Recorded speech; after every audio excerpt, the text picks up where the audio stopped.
Dan akhirnya kita tersesat lagi di situ, muter cari jalan. Ini gua udah mulai bingung karena kan kalau tadi kan kita kesesat itu masih siang ya, ini udah mau malam. Jadi nggak terlalu panik lah ya. Iya, nggak terlalu panik. Nah ini gue udah mulai panik banget tuh di situ. Pas turun ngelewatin pacet-pacet itu juga, dan akhirnya kita kebingungan di situ. Lu berdua masih Kebingungan. Gue juga udah gimana ya, banyak yang gue dengar itu yang aneh-aneh gitu bang. di sekitar situ. Di sekitar situ, pokoknya di sepanjang perjalanan pas kita turun itu banyak yang aneh-aneh. Nggak tau lah ini karena memang gua merasa takut apa gimana gitu. Pokoknya banyak yang aneh-aneh, yang teriak lah, yang apalah gitu.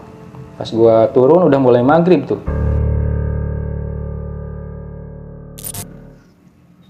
Assalamualaikum warahmatullahi wabarakatuh. Balik lagi di channel Gelap Malam Story, masih bersama gua Bang Dul. Nah, pada kisah horor kali ini gua telah kedatangan salah satu narasumber nih.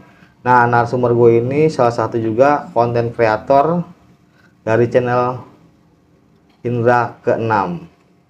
Nah, narasumber gue ini akan bercerita tentang kejadian horornya waktu dia mendaki Gunung Paseban di daerah Bogor. Tanpa berlama-lama, yuk kita langsung berkenalan dengan narasumber gue ini. Assalamualaikum Bang Indra. Waalaikumsalam Bang Dul. Apa kabar Bang?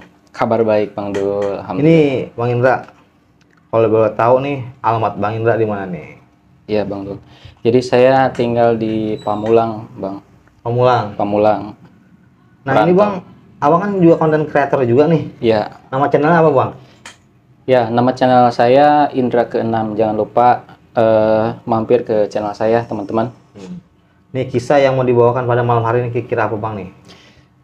Waktu saya ngonten atau membuat konten di daerah Gunung Paseban Bang dulu sama temen saya, dan di situ ada beberapa kejadian yang kayaknya layak saya share kepada teman-teman di channel Gelap Malam Story ini Bang. Oke siap Bang, nanti kita lanjut lagi Bang ya. Siap.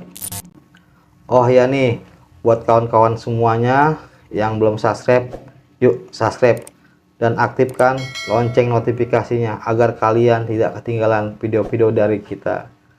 Untuk kalian yang sudah subscribe, gue banyak ucapkan terima kasih. Semoga kalian selalu diberikan kesehatan, keberkahan, rezeki yang berlimpah oleh Allah Subhanahu wa Ta'ala.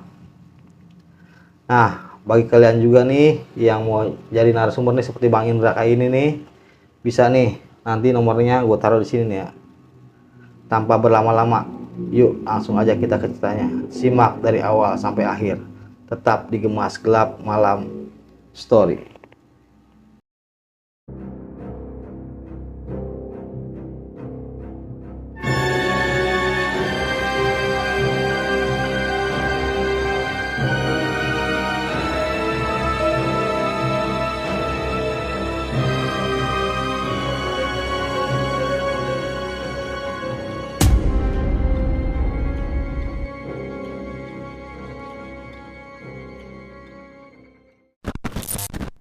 Oke Bang Indra, Ya Bang Dul. baik lagi nih. Ya.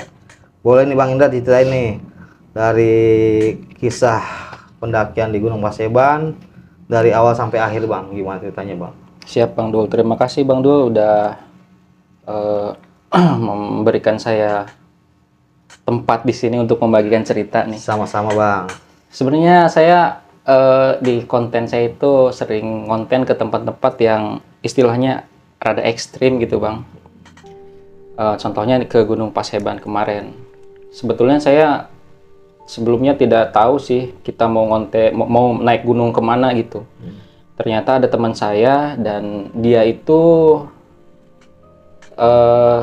seorang mahasiswa yang bergabung di pecinta alam gitu. Jadi sering naik gunung. Iya, siap. Jadi waktu itu ceritanya dia mau ngajakin trekking ke Gunung Gede. Nah, Gunung Gede saya lihat-lihat di internet itu lumayan emang tinggi sih Bang. Kalau trekking bagi pemula kayak saya lumayan cukup berat. Jadi saya minta ke dia pingin trekking ke gunung yang nggak terlalu tinggi. Ya, buat pemula nih ya. Buat pemula. Dia saranin ke Gunung Paseban. Ayo deh kata saya kita berangkat ke sana. udah diatur waktunya. Nah sebelum ke sana itu saya ada celetukan Bang, karena pingin membuat konten itu yang agak menarik gitu. Gimana kita membuat konten itu kayak tersesat gitu. Kita nyesatin diri deh.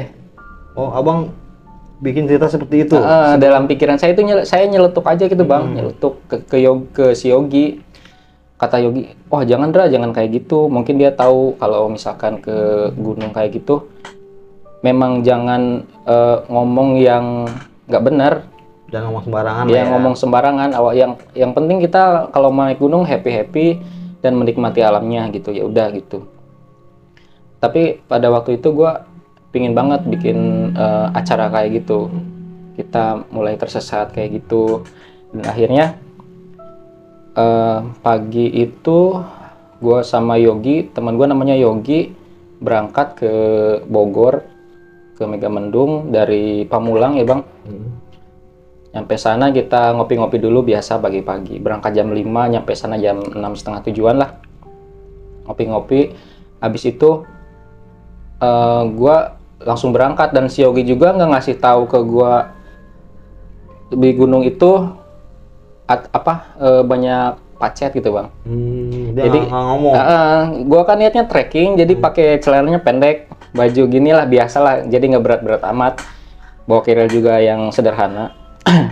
Sampai ke sana kita jalan sekitar ya 1,5 jam lah. Nyampe ke pertigaan, bukan pertigaan sih di situ, karena kalau di hutan kan kita gimana ya jalannya, jadi jalannya kecil gitu Bang.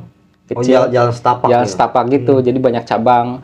Nah di situ mulai tuh ada kebingungan. Karena gue sih nggak bingung, emang gue nggak tahu, belum pernah ke gunung itu. Tapi kalau si Yogi ini? Yogi yang bingung, iya udah pernah karena dia kan Mapala, mahasiswa pencinta alam yang sering naik gunung. Dia pernah ke situ sekali apa 2 kali gitu. Otomatis kan dia tahu ya trek yang harus dia lalui. Nah di situ dia bingung, Dra ini gue agak sedikit bingung nih kayaknya. Jalur yang dulu gua lewatin ke sini kayaknya beda deh kayaknya. Masa sih Gi? Iya. Coba lu inget-inget lagi. Tapi kayaknya lurus aja deh ke depan. Ya udah ikutin aja. Nah itu langsung gua ngikutin Yogi aja. Yogi lurus ya gua lurus juga. Nah di depan itu Bang ada 2 orang yang bajunya itu ya mirip-mirip lah, pakai baju putih panjang gitu, 2 orang. Sebenarnya ada 4 orang, cuma yang lewatin 2 orang gitu. Oh, 2 orang nih. Pas gua tanya, Pak, tapi dia nggak ngerespon, kayak nggak ngelihat gua gitu sama Yogi. Kok aneh nih orang, kenapa gitu? Yaudah deh kita lanjut aja, mungkin dia lagi sibuk. Itu orang yang lu tanya ini nggak jawab? Nggak jawab, kayak nggak ngelihat gua gitu. Lu ngeliat dia tapi dia nggak ngeliat lu? Kan ngelihat dia, lewat. Ada lagi yang lewat, gue nanya lagi, sebenarnya gue mau nanya ke si orang-orang itu, ke Gunung Paseban ini sebelumnya ada orang nggak yang kesini, ada pendaki lain nggak? Ternyata mereka juga kayak nggak ngelihat kita Bang, lurus aja dia. Habis itu ya udah Gi, kita lanjut aja ke pendakinya ke depan, terus ke depan. Nah di situ udah jauh tuh Bang. Kalau digambarin itu di sini harusnya kita ke kiri, tapi kita malah ke kanan lurus gitu. Nah di situ udah mulai panik tuh. Yogi udah mulai panik. Itu posisi jam berapa itu? Masih siang, sekitar di bawah jam 9-an lah. Di bawah jam 9-an. Di bawah jam 9. Yogi udah mulai panik, udah ngobrol ke gua. Udah ini kayaknya salah nih kita jalan. Terus gimana Gi? Santai aja lah, kita masih siang kan. Masih siang tuh. Langsung kita lurus, ada pertigaan, kita ngambil jalan yang mana aja lah. Yang penting kita jalan, fisik masih kuat kan, itu masih pagi. Lurus. Nah di situ gue nemu ini Bang, kayak rumah yang belum jadi tapi udah nggak diterusin gitu. Iya, tapi kayak berbentuk rumah biasa. Kayak berbentuk rumah tapi dari batu putih. Mungkin itu kayak penampungan air dari atas ke bawah. Nah bentuknya sih mirip-mirip kayak gitu, kayak rumah. Terus gue penasaran tuh, ayo Gi kita lanjut aja ke depan. Lanjutlah ke depan kita. ke depan ada lagi bentuk-bentuk rumah kayak gitu. Cuma di sana udah nggak ada jalan lagi bang. Mentok lagi, mentok iya. Gua mau lanjut ke depan, cuma masa gua harus buka jalan gitu kan? Nggak bawa peralatan juga. Ya udah Gi, kita balik lagi gimana? Ya udah. Soalnya kalau ke depan juga kita takutnya ada jurang kan gimana kan? Iya, karena kita nih belum tahu ya kan. Belum tahu. Akhirnya kita balik lagi bang. Balik lagi dan di situ mulai disesatin lagi kita.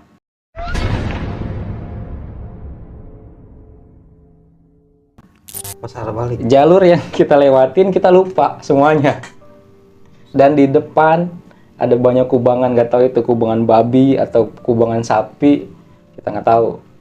Itu posisi pas dari lu jalan pertama itu yang kesasar, balik lagi tuh beda tempat. Beda tempat, kita nggak ingat. Yogi juga nggak ingat.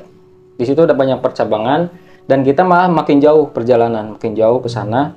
Dan akhirnya Yogi punya trik, ditandain kayak apa gitu, punya tanda-tanda. Wah, Ndra bukan ke sini jalannya, balik lagi. Dan akhirnya di situ kita nemu tuh ke awal yang kita tadi tersesat. Di titik itu kita diem. Yogi membuka maps, nggak tahu lah, gua nggak ngerti tuh caranya buka map di gunung. Akhirnya kita ketemu bang ke bawah, ke jalan yang benar.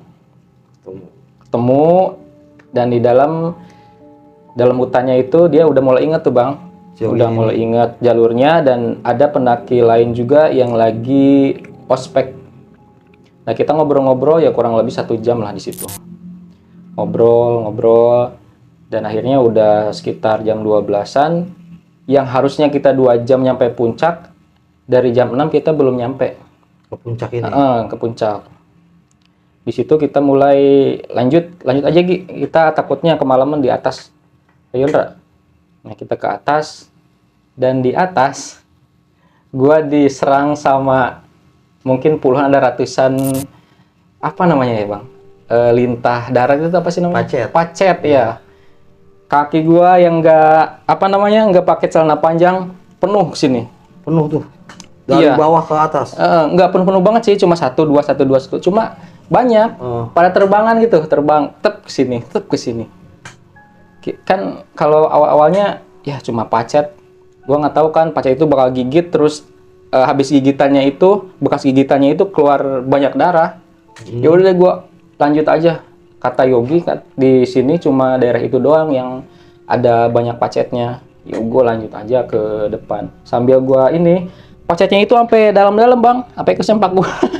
Dalam. Iya, sampai ke celana dalam. Ya udah gua lanjutin aja deh.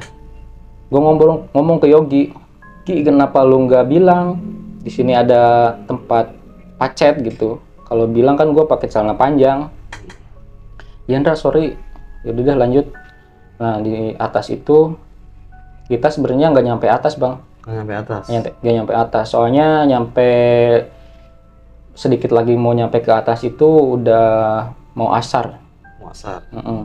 Lama banget. Nah di situ kita ngopi, ngobrol-ngobrol, dan karena waktu udah sore, akhirnya kita mutusin untuk balik lagi. Turun lagi ke jalur yang itu. Iya. Dan ternyata di situ tersesat lagi kita. Itu jam habis asar. Kalau misalkan perkiraan kita ke Gunung Paseban yang udah tahu gitu ya, jam 4:30 kita udah nyampe. 4:30 sore? Iya, dari jam 4:30, 4:30 sejam lah dari situ nyampe. Dan akhirnya kita tersesat lagi di situ. Muter cari jalan. Ini gua udah mulai bingung karena kan kalau tadi kan kita kesesat itu masih siang ya. Ini udah mau malam. Jadi nggak terlalu panik lah ya? Iya, nggak terlalu panik. Nah ini gua udah mulai panik banget tuh di situ. Pas turun ngelewatin pacet-pacet itu juga, dan akhirnya kita kebingungan di situ. Berdua masih kebingungan. Gua juga udah gimana ya, banyak yang gua dengar itu yang aneh-aneh gitu bang.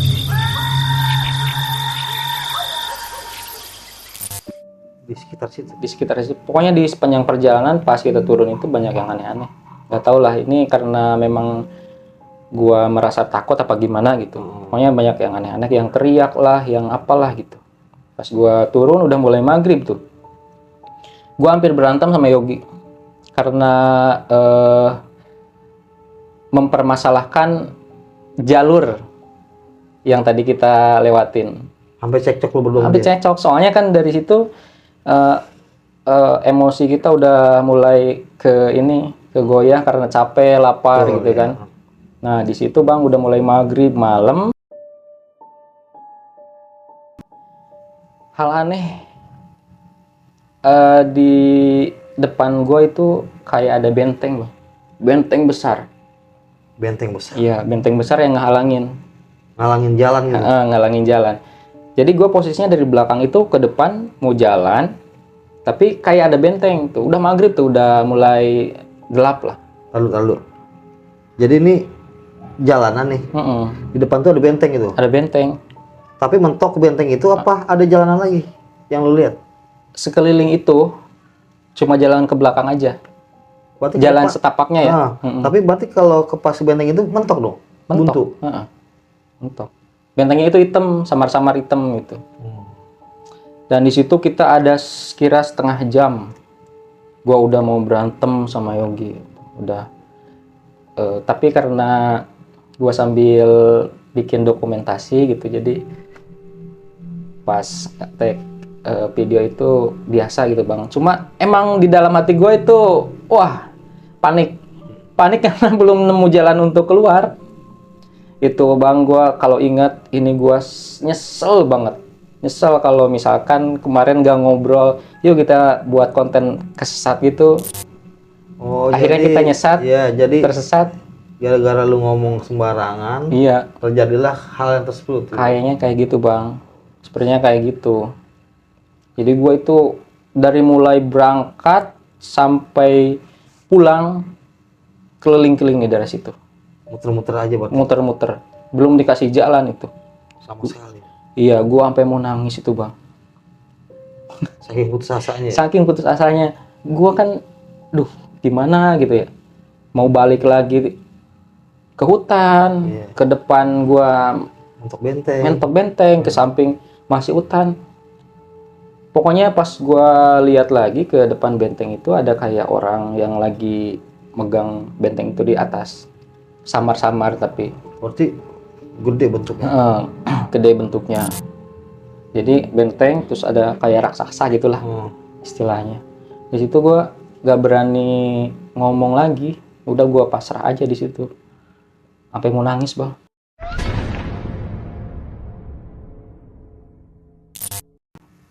Mau nangis ini gue gimana, takutnya nggak bisa keluar dari sini gitu.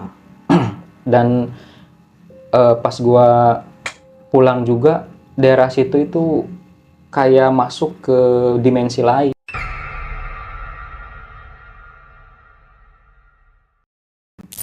Oh, lu kayak masuk ke dimensi lain? Ke dimensi gaib gitu? Ke dimensi gaib yang hutan gitu, hutan. Tapi gimana ya, perasaannya nggak bisa digambarin, cuma pokoknya dimensi lain aja. Nah di situ gue udah kayak mau nangis bang. Emang mau nangis sih, gitu. Saking bingung. Panik lah ya. Panik banget. Ibaratnya pengen pulang tapi gimana caranya ya kan? Iya. Ya di situ juga serba salah. Nah di situ Yogi mungkin jiwa petualangannya ini muncul, jadi dia nenangin dirinya sendiri sambil nenangin gua gitu bang. Udah ada setengah jam lewat lah di situ. Udah kita tenang aja di sini, tenangin pikiran dulu biar kita dapat solusi katanya gitu. Nah di situ Yogi pergi sendirian ngecek sekitar, siapa tahu ada jalur lagi buat kita pulang. Ceklah sama Yogi, kata dia, Ndra ada jalur ke sebelah lurus, sebelah ke benteng itu yang ada makhluk yang gede itu. Itu situ ada jalan itu. Kata Yogi ada jalan. Gua nggak berani, nggak mau, gua mendingan di sini aja sampai siang. Gua nggak mau kemana-mana. Lu takut lah ya.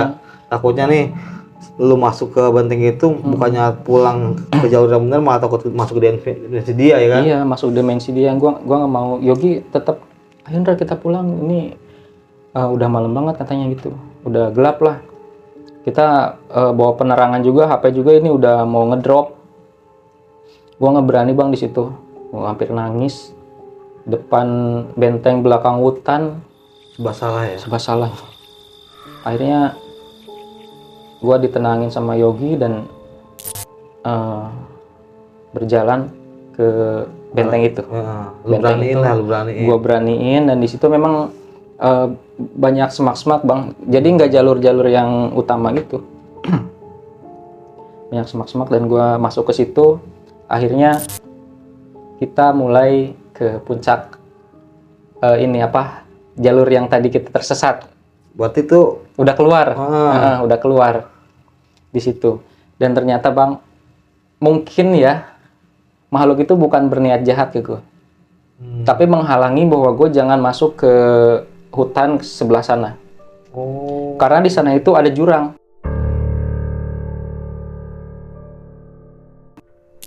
Ada selokan lah, selokan yang agak gede. Gue kalau misalkan lurus ke situ, gue bisa aja masuk ke jurang.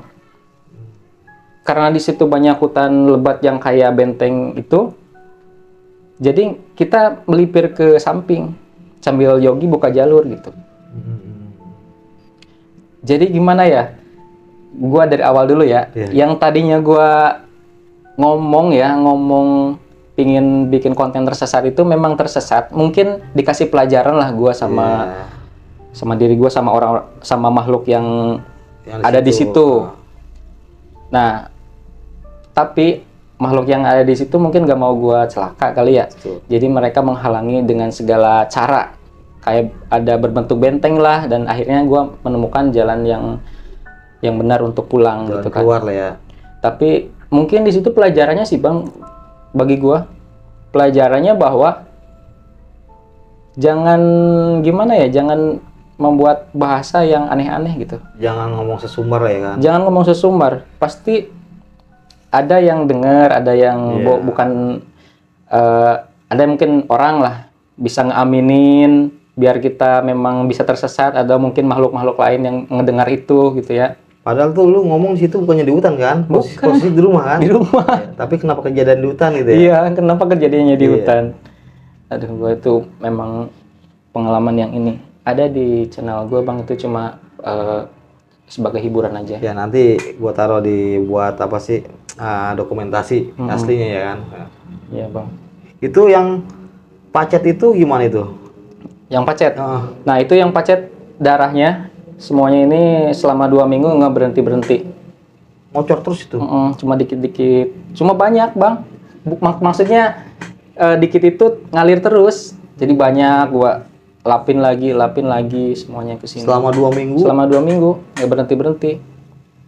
Gua pikir kan pulang dari situ udah kering, bakalan nggak keluar lagi darahnya. Ternyata emang keluar terus, udah kering. Ada lagi di dalam tuh, ini darah-darah encernya keluar lagi gitu. Nah ini bang Indra, ini lu pas turun dari Gunung Paseban ini sampai bawah itu sekitar jam berapaan bang? Sampai bawah sekitar Isya lah, 7:30 kayaknya. 7:30. Itu anak-anak ospek itu udah nggak ada tuh? Udah nggak ada. Itu adanya pas kita cerita ya, di situ kan ngobrol-ngobrol dulu kita. Ada banyak, ada sekitar berapa orang gitu ya, 20 atau 40 orang gitu yang kita ospek. Ngobrol di situ, dan ternyata di dalam itu nggak ada orang.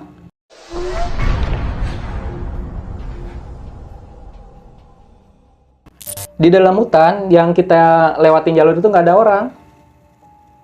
Tapi anak ospek itu ada? Nggak ada. Itu siapa berarti? Nggak tahu. Tapi lu sempat ngobrol kan? Ngobrolnya sama Yogi. Sama Yogi? Gue masak, waktu itu kan kita lapar. Jadi anak-anak ospek ini ngobrol sama Yogi? Sama Yogi. Gue cuma say hello aja, hai gitu. Bang dari mana? Tapi udah gitu gue masak, ngobrolnya sama Yogi. Cuma kata Yogi, dia juga lagi bawa orang itu sekitar 20-40 orang gitu. Otomatis kalau banyak orang gitu kan adalah suara-suara gitu ya bang. Iya. Nggak jauh dari situ gitu. Itu mah nggak ada. Ya, mungkin bisa dikatakan siluman juga ya? Mungkin ya. Ya kadang namanya di hutan, di gunung ya apa aja bisa terjadi ya kan? Iya. Soalnya kan gue juga cuma beberapa kali gitu naik gunung bang. Jadi pantangan-pantangan itu belum terlalu tahu. Cuma ngelihat di TV aja bahwa naik gunung itu gitu. Wah, kayaknya seru nih kalau disesatin gitu. Ternyata itu yang jadi bumerang buat gua. Pokoknya lain kali lebih bijak lagi ya kan Bijak lagi dalam kita berbicara. berucap gitu. Soalnya bahaya bang. Ini buat teman-teman juga kalau misalkan kalian mau traveling atau kemana kek, naik gunung atau kemana. Pokoknya kita nikmatin aja yang ada, jangan sambil sesumbar lah ngomong nggak bener gitu bang. Iya nih Bang Indra. Nah lu pas sampai puncak itu kan belum nyampe puncak nih, Belum. ya kan? Itu kan masih agak siang ya, asar ya. Asar ya. Lu di puncak itu ngapain Bang? Di puncak itu kan gue pengennya nyampe ke puncak, pengen tahu puncak Gunung Paseban. Cuma Yogi nyaranin kalau puncaknya memang sama kayak gini, jadi kita sini aja deh, kita stay di sini sambil cerita-cerita. Nah di situ kita mungkin santai-santai ngopi cerita-cerita, tapi lumayan serem juga sih bang. Yang ya tadinya kan pikiran gua kalau di atas itu banyak orang, banyak mahasiswa yang lagi ospek, dan ternyata di atas itu nggak ada siapa-siapa. Ini gunungnya gunung landai apa gunung terjal gitu jalurnya? Lumayan terjal bang. Terjal? Terjal ya. Ya kalau buat trekking lumayan lah bang. Lumayan. Gunung itu apa? Kalau buat ketinggiannya berapa meter itu? Kalau buat ketinggiannya sekitar 1000 seribuan 1000 lebih lah ya? 1000 lebih lah. Nggak tinggi-tinggi banget gitu. Kita bisa trekking bolak-balik juga seharian itu bisa. Bisa. Kata teman gue juga normalnya 2 jam nyampe atas. 2 jam. Perjalanan dari bawah ke atas 2 jam. Bawah ke atas 2 Berarti jam. kalau dari atas ke bawah bisa 4 jam. Bisa 4 jam. Karena lu keder nih, disesatin bisa berjam-jam lah bisa gitu berjam-jam ya. Mungkin ya sekitar seharian juga sambil santai gitu, berangkat jam 9 pulang jam 2 juga atau asar juga udah bisa kalau normalnya. Ini kita sampai seharian dari subuh sampai isya nggak bisa ini keluar. Nah dari lu habis dari Gunung Paseban ini, lu sempat nggak pas sampai rumah nih lu ngobrol sama Yogi tentang kejadian lu di sono gitu? Sempet sih. Cuma kalau Yogi gitu pikirannya nggak terlalu ke mistis. Dia nggak macam-macam pikiran dia. Iya nggak macam-macam. Cuma gua suka banyak pertanyaan di situ. Ki, lu denger yang aneh-aneh nggak di situ? Denger emang katanya. Denger apa? Ya suara burung yang kayak gitu. Jadi ya gitu. Kalau sama Yogi, kalau gua kan pikirannya udah parno duluan. Iya, parno duluan. Emang kayak gitu kejadiannya, Bang. Emang ada kejadian-kejadian aneh. Bukan gua doang yang ngalamin, memang si Yogi juga ngalamin. Tapi dia mah dianggap santai aja sama dia. Mungkin iya ada. Karena dia udah terbiasa. Udah terbiasa, iya. Dari situ gua trauma beberapa minggu bulan malah. Trauma. Ya akhirnya gua jalan lagi naik satu gunung doang sih. Biar lebih fresh lagi gitu bang. Cuma kalau pas di puncak itu kita nggak nyampe puncak kemarin itu. Cuma ya 1/4 jalan lagi lah kita ke puncak. Pokoknya banyak pengalaman lah di sini ya. Iya, buat pelajaran juga. Gitu. Pelajaran buat saya, dan mungkin dengan adanya konten Bang Dul ini gue bisa nge-share ke teman-teman di luar sana bang. Ya berbagi cerita. Cerita. Pokoknya kita tuh kalau beraktivitas di luar, apalagi ke pendakian, ya ucapannya harus dijaga benar-benar gitu. Betul sekali bang. Takutnya kembali ke diri kita. Ya soalnya banyak juga kejadian. Ya alhamdulillahnya tuh lu masih bisa pulang gitu. Iya. Ya, soalnya yang udah tuh walaupun ibaratnya di beda gunung, bahkan tersesat, sampai sekarang pun nggak ditemukan gitu. Ya pokoknya jangan sampai lah kayak gitu ya. Iya bang. Ya pokoknya lain waktu tuh ya lebih hati-hati aja dah. Nah. Siap. Oke nih Bang Indra, terima kasih nih atas ceritanya nih dan waktunya udah berbagi cerita di channel gua nih. Sama-sama Bang Dul. Oke Bang. Siap. Oke rekan-rekan semua, kawan-kawan semua, mungkin itu aja cerita dari Bang Indra. Pokoknya kita ambil sisi baiknya, buang sisi buruknya. Gua akhiri. Wassalamualaikum warahmatullahi wabarakatuh. Assalamualaikum warahmatullahi wabarakatuh.